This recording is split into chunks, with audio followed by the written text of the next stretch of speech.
عسلامة، مرحبا بكم في حلقة جديدة من ريحة رمضان. بنة اليوم تفكرني في المحفى في نابل وفي وسط البلاد تاع دار شعبان. يا سيدي نحكيو على الزلابية، ولا مش أي زلابية. أنا قد ما درت وقد ما ذقت زلابية في تونس ما فماش ما قبل من زلابية نابل، سورتو تاع دار شعبان، واللي ذاقها يعرفني علاش نحكي. وانا واحدة من الناس امبوسيبل نعدي رمضان من غير زلابية، وبما اني بعت على تونس قلت يلا نجربوا نعملوها، وبالطبيعة ما يصعب علينا حتى شيء. اليوم ولي اول مرة نعمل زلابية في الدار، والحمد لله جاتني ناجحة ومش نشكر في روحي، اما صدقوني رسات جات روعة من اول مرة ومن اول تجربة جاتني مش ناجحة 100% بركة، اما 1000%. وقلت ما دابني وديتكم بالزلابية نزيد نودكم برسات سبيسياليتي نابل. اي نعم نابل في سيدي رمضان، واللي هي الكرديانة.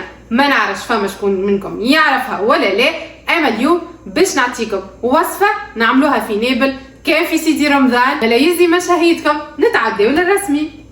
بالنسبة لمقادير الزلابية عندي هوني 300 جرام فارينة، عليهم 5 مغارف نشاء وإلا 50 جرام، عليهم مغرفة كبيرة سكر ومغرفة كبيرة خميرة فورية، ومعهم 400 مليلتر من الماء الدافي، رشة ملح، وخذيت أنا ملون غذائي هوني نجمو تلونو بالكركم زادة. أول حاجة باش نبدأ نحط الماء الدافي هذاك، عليه الخميرة وعليه السكر ونحركهم شوية، من بعد نزيد نغربل فوقهم نشاء، ومن بعد نحط شطر كمية الفارينة كما تشوفوا. خلطتها مليح وكملت حطيت الكمية المتبقية. انا حسيتوني البات شربت ياسر، زدتها حكيت 50 مليلتر من الماء. انتم عينكم ميزانكم، لازم البات تلقاوها كما تشوفوا في الفيديو. من بعد ما حليت الكعابر هذوكم الكل، رانا ما نحركوش برشا، جوست نحركوا الكعابر هذوكم بالكدا. من بعد حطيت رشة الملح، قسمت الميلانج على 2 باش نعمل زوز الوان، تنجموا تعملوا لون بركة بالكركم. اللون الاولاني خلطت اصفر واحمر باش نستحصل على اللون البرتقالي، والثاني خلطت كان اصفر. شوفوا كيفاش القوام لازم يكون. اذا انت فارينتك ما تشربش تحط 400 مليلتر كهو، سينو انا الفارينه طلعت تشرب برشا زدتها 50 مليلتر. غطيتهم وحطيتهم يتخمروا حكايه ساعه ونص. من بعد شوفوا الخليط كيفاش طلع بالكدا. الحقيقه انا في بالي باش نقليهم بالوقت، من بعد لقيت روحي تعبه خليتهم لغدوه، حطيتهم في الفريجيدير ليله كامله. بالنسبه للشحور الله غالب طلع ما تصورش الفيديو. انا خديت 700 جرام سكر حبيبات، عليهم 350 مليلتر ماء، خليتهم يغليوا لينكشكشوا بالكل، وعصرت عليهم عصرة قارص. وكما تشوفوا القوام كيفاش لازم يكون شادد روحه شويه السكر كي يبرد. نتعدى تو باش نقلي كعبات الزلابيه. الخليط خرجته حكيت ربع ساعه قبل ما نبدا. هوني كيما تشوفوا دبابس اللي باش نستعملهم هذوما خديتهم من دولاغاما، لقيتهم في الغيوم تاع البريكولاج. نجموا زاده تستعملوا دبابس المايونيز ولا الكاتشاب اللي يستعملوهم في الريستوران، والا تو سامبلومون تاخذوا دبوسه صغيره ماء تنقبوا لها جوست الختام تاعها نقبه صغيره. كيما تشوفوني نيفو الزيت ما حطيتش برشا زيت، وكيما شفتوا كيفاش عملتها كعبه الزلابيه. عملت خط الحلزوني هذيك اللي كبرت الدوره. من بعد لازمكم تعملوا الخط الوسطاني هذاك باش كعبة الزلابية الكل تشد في بعضها وما تتكسرش. فيسا على الطيب، جوست تقلبها على الجهتين، كي تحسها شدت روحها ويبست تهزها ديريكتومون تحطها في الشحور انا دفيته شوية باش يتحل هيك السكر دوبليش.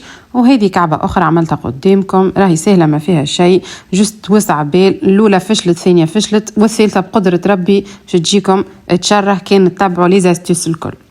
وتوا نتعداو للكورديان.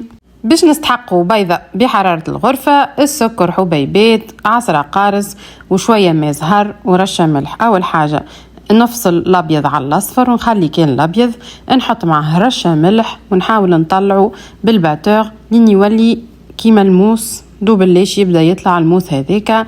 نبدأ نزيد في السكر كل مرة نزيد مغرفتين ونركض، كل مرة نزيد مغرفتين نركض لين نوصل للقوام اللي حاجتي بيه هو المورانج.